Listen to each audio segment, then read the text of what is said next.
Hey guys, welcome to Bible Study Sunday. um, I just felt like this was something I wanted to do today, and with it being a new moon, and with it being Sunday, it just feels right. So here we go. Okay, so here it is, the Bible, God's holy word, New International Version. Nice. Okay. You can meet the most important person in the world. Now, this was given to me by a good friend of mine, so I'm really excited to read this for you guys. I know it's religious and you may not be down, and that's totally fine. If you're not down, go ahead and click out of the video and go ahead and check out my channel, May Storm, and see the other videos I got on there. And if you are interested, even if you're not sure what you're getting yourself into, hey, welcome. Be open-minded. I'm here, and let's do this. Your world is a lamp to my feet and a light for my path. Psalm 119, 105. Also, I'm new at this. I went to church a little bit growing up, and here and there, so this is still new to me. This is still something I'm not entirely confident in, but I just wanted to just sit here on a Sunday and read. And for anybody else who wants to join me, please do. The Holy Bible, New International Version, containing the Old Testament and the New Testament. Whoa. Okay, so honestly, I'm not sure where to start. So I'm just gonna... Oh, okay, so there's a preface, but, I'm not gonna bother with that. We have the Old Testament. Genesis. The beginning. In the beginning, God created the heavens and the earth. Now the earth was a formless and empty. Darkness was over the surface of the deep, and the Spirit of God was hovering over the waters. And God said, "Let there be light," and there was light. God saw that the light was good, and he separated the light from the darkness. God called the light day, and the darkness he called night.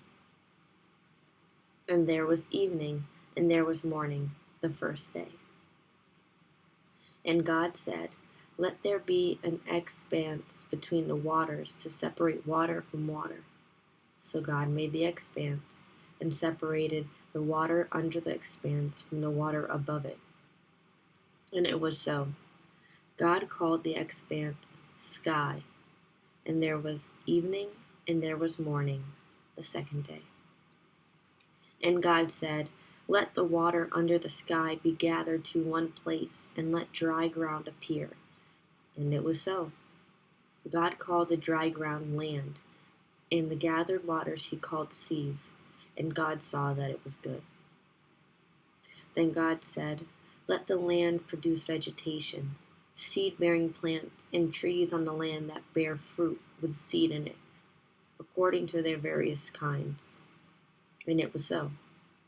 The land produced vegetation, plants bearing seed according to their kinds, and trees bearing fruit with seed in it according to their kinds. And God saw that it was good. And there was evening, and there was morning, the third day. And God said, "Let there be lights in the expanse of the sky, to separate the day from the night, and let them serve as signs to mark seasons and days and years.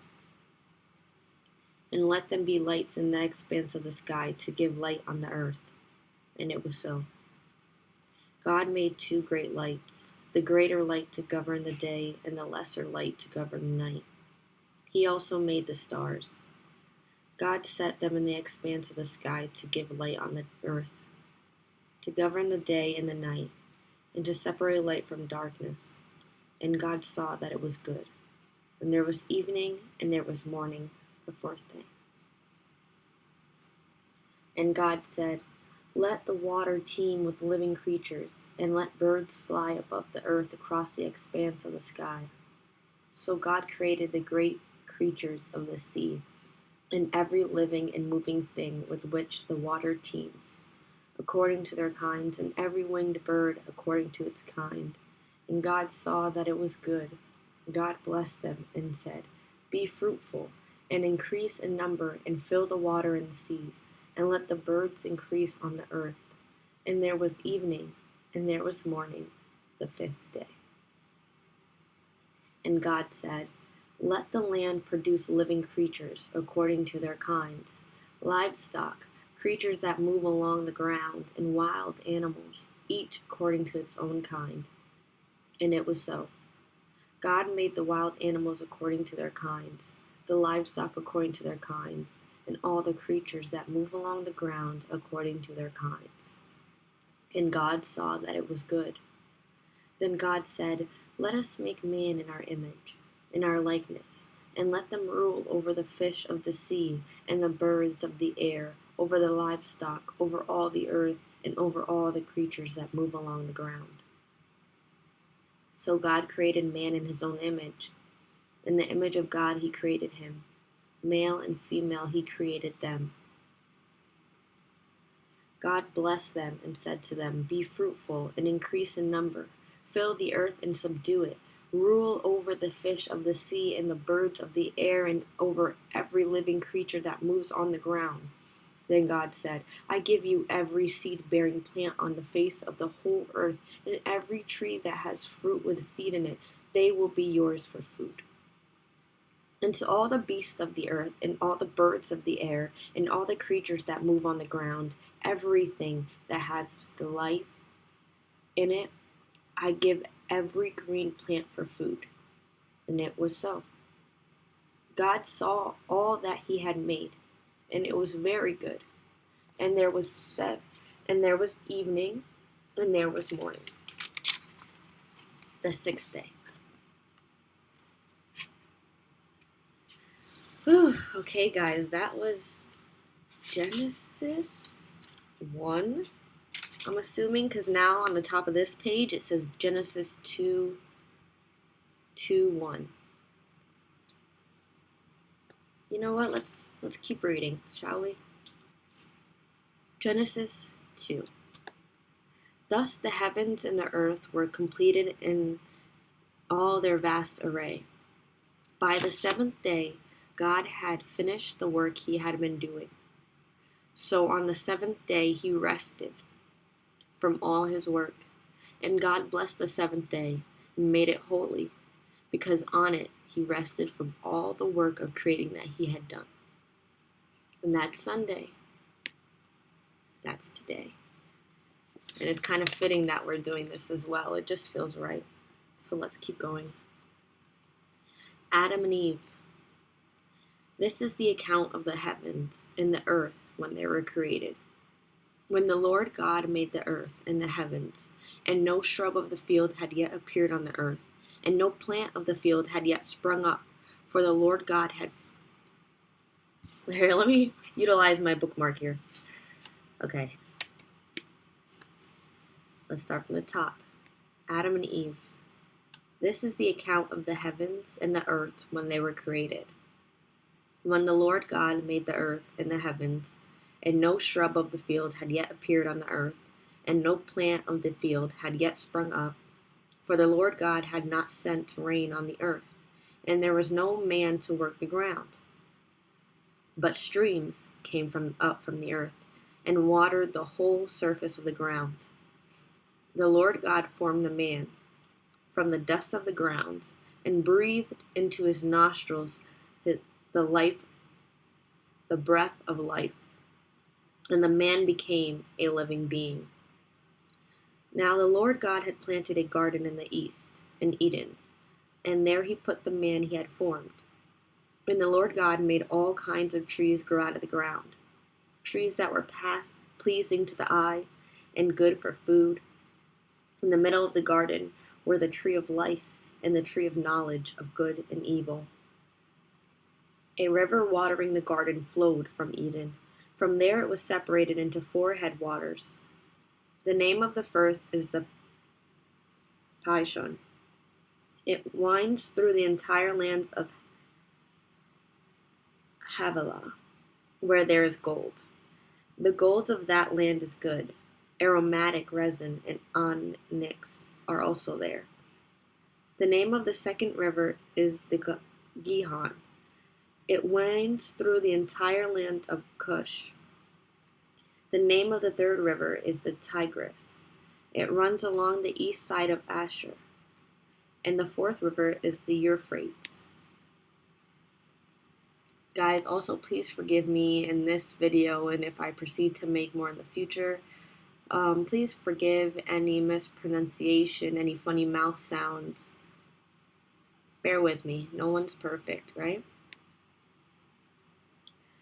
The Lord God took the man and put him in the Garden of Eden to work it and take care of it. And the Lord God commanded the man, "You are free to eat from any tree in the garden, but you must not eat from the tree of the knowledge of good and evil, for when you eat of it, you will surely die."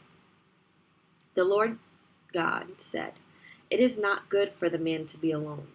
I will make a helper suitable for him." Now the Lord God had formed out of the ground all the beasts of the field and all the birds of the air.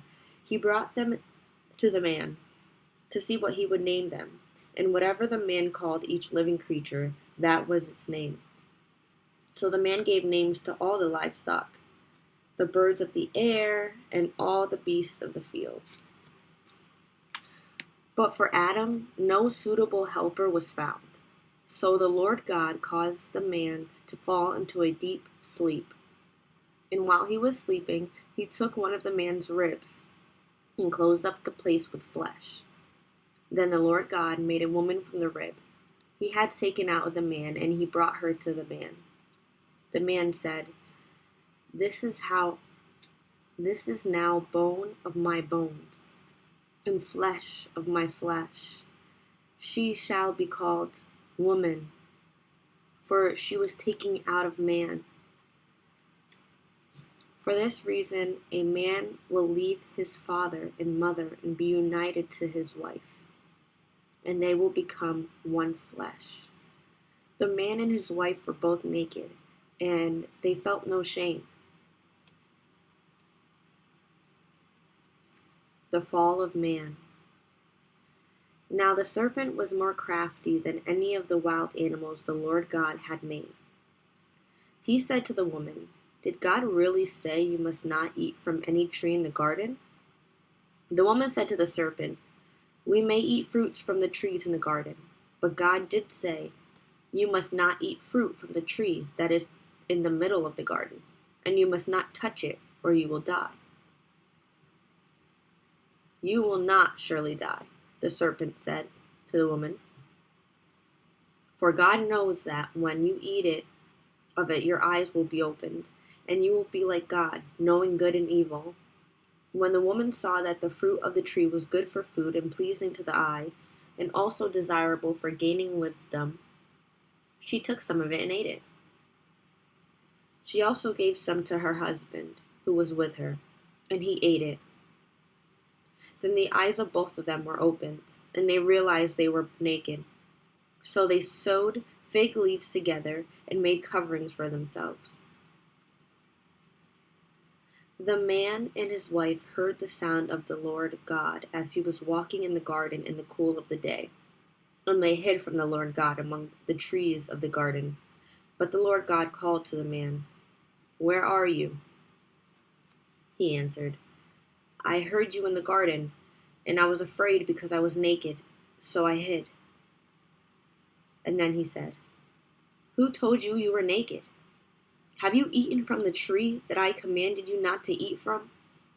The man said, The woman you put here with me, she gave me some fruit from the tree, and I ate it." Then the Lord God said to the woman, "What is this you have done?" The woman said, "The serpent deceived me, and I ate."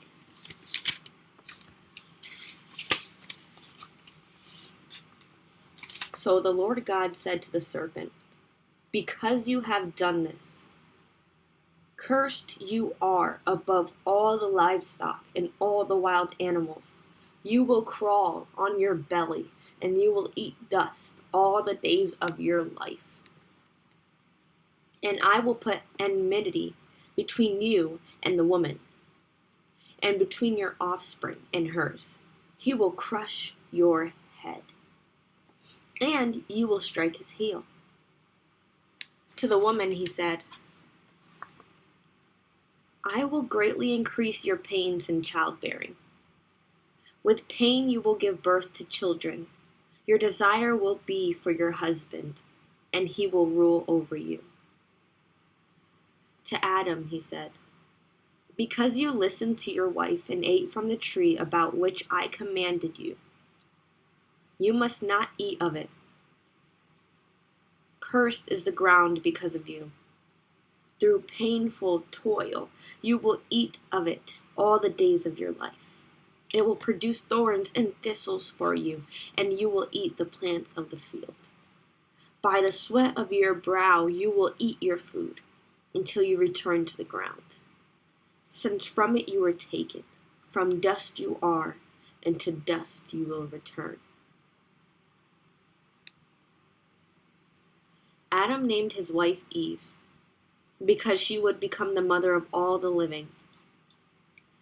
The Lord God made garments of skin for Adam and his wife and clothed them.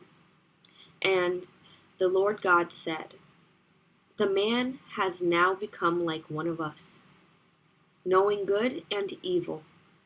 He must not be allowed to reach out his hand and take also from the tree of life and eat and live forever." So the Lord God banished him from the Garden of Eden to work the ground from which he had been taken. After he drove the man out, he placed to the east side of the Garden of Eden cherubim and a flaming sword flashing back and forth to guard the way to the tree of life. Cain and Abel. Adam lay with his wife Eve, and she became pregnant and gave birth to Cain. She said, "With the help of the Lord I have brought forth a man." Later she gave birth to his brother Abel. Now Abel kept flocks, and Cain worked the soil. In the course of time Cain brought some of the fruits of his soil as an offering to the Lord. But Abel brought fat portions from some of the firstborn of his flock. The Lord looked with favor on Abel and his offering, but on Cain and his offering he did not look with favor. So Cain was very angry, and his face was downcast. Then the Lord said to Cain, "Why are you so angry? Why is your face downcast? If you do what is right, will you not be accepted? But if you do not do what is right, sin is crouching at your door. It desires to have you, but you must master it." Now Cain said to his brother Abel, "Let's go out to the field." And while they were in the field, Cain attacked his brother Abel and killed him. Then the Lord said to Cain, "Where is your brother Abel?" "I don't know," he replied. "Am I my brother's keeper?" The Lord said, "What have you done? Listen, your brother's blood cries out to me from the ground. Now you are under a curse and driven from the ground, which opened its mouth to receive your brother's blood from your hand. When you work the ground, it will no longer yield its crops for you. You will be a restless wanderer on the earth." Cain said to the Lord, "My punishment is more than I can bear. Today you are driving me from the land, and I will be hidden from your presence. I will be a restless wanderer on the earth, and whoever finds me will kill me." But the Lord said to him, "Not so. If anyone kills Cain, he will suffer vengeance 7 times over." Then the Lord put a mark on Cain so that no one who found him would kill him. So Cain went out from the Lord's presence and lived in the land of Nod, east of Eden. Cain lay with his wife, and she became pregnant and gave birth to Enoch. Cain was then building a city, and he named it after his son, Enoch. To Enoch was born Irad, and Irad was the father of Mehujael, and Mehujael was the father of Methushael, and Methushael was the father of Lamech. Lamech married 2 women, one named Ada and the other Zillah. Ada gave birth to Jabal. He was the father of those who live in tents and raise livestock. His brother's name was Jubal. He was the father of all who play the harp and flute. Zillah also had a son, Tubal-Cain, who forged all kinds of tools out of bronze and iron. Tubal-Cain's sister was Naamah. Lamech said to his wives, "Ada and Zillah, listen to me. Wives of Lamech, hear my words. I have killed a man for wounding me, a young man for injuring me." Lamech said to his wives, "Ada and Zillah, listen to me. Wives of Lamech, hear my words. I have killed a man for wounding me, a young man for injuring me. If Cain is avenged 7 times, then Lamech 77 times. Adam lay with his wife again, and she gave birth to a son, and named him Seth, saying, "God has granted me another child in place of Abel, since Cain killed him." Seth also had a son, and he named him Enosh. At the time, men began to call on the name of the Lord.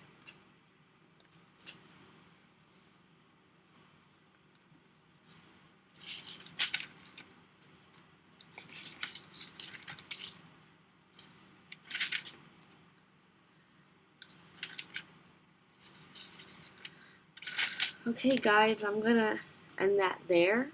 I hope you enjoyed. We're stopping at Genesis 4:24,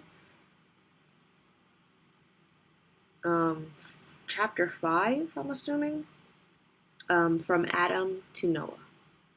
So that's where we're leaving off, and I hope you guys tune in again. Bye.